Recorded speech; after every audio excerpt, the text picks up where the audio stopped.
বেগম জিয়া একটা কথা বলেছিল যে তোমরা ছাত্র দল করো, তোমরা তো মনে হচ্ছে বস্তির ছেলেরা, তোমরা বস্তির ছেলে থেকে আসছো। আবার আজকে মনে পড়ে ছাত্র শিবিরের উপরে একদল বস্তির ছেলে যারা চাপা দিয়ে হামলা করেছে।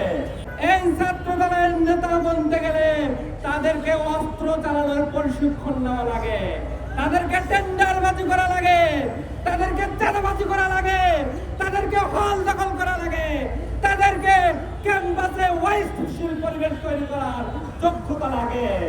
সুতরাং অভিভাবকদেরকে বলতে চাই, আপনারা আপনাদের সন্তানদেরকে নিয়ন্ত্রণ করুন, আপনারা আপনাদের সন্তানদেরকে গাইড করুন। এইরকম ছাত্র দলের সন্ত্রাসীদের সাথে আপনাদের সন্তানদেরকে মিশতে দিয়েন না। আপনারা জানেন বুয়েটের আপনারকে বুয়েটের ছাত্ররা হত্যা করেছিল, সেই বুয়েটের ছাত্র কারা ছিল? তারা ছাত্র দল নামক সন্ত্রাসী ছিল। কিন্তু ওই ছাত্রগুলো তো ভালো ছিল, তারা তো মেধাবী ছিল, কিন্তু তারা ছাত্রলীগ, এই ছাত্রলীগের আদর্শ গ্রহণ করার জন্য তারা ক্ষতিতে রূপান্তরিত হয়েছিল। আজকে এই ছাত্রদল যদি কেউ ছাত্র দলের মেধাবী যদি কোনো শিক্ষার্থী প্রবেশ করে, তারাও অস্ত্র চালাবে, তারাও সন্ত্রাসী হবে। সুতরাং এদের থেকে আপনারা সাবধান হন।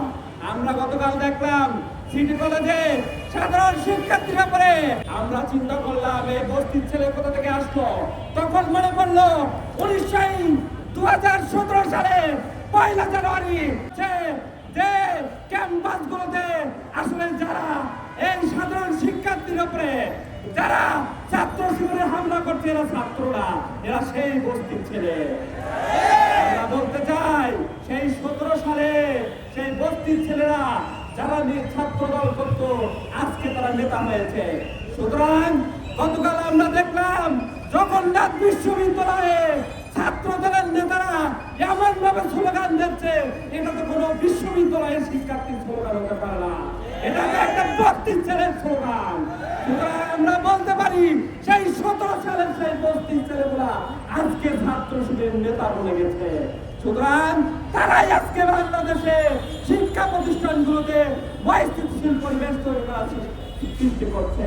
আমরা বলতে চাই ছাত্র শিবির বসে থাকবে না। ছাত্র শিবির যদি লাঠি নিয়ে দাঁড়িয়ে যায়, তোমরা যত বড় অস্ত্র নিয়ে আসো না কেন, শেখ হাসিনা যেমন পালাতে বাধ্য হয়েছে, তোমরাও তেমন পালাতে বাধ্য হবা।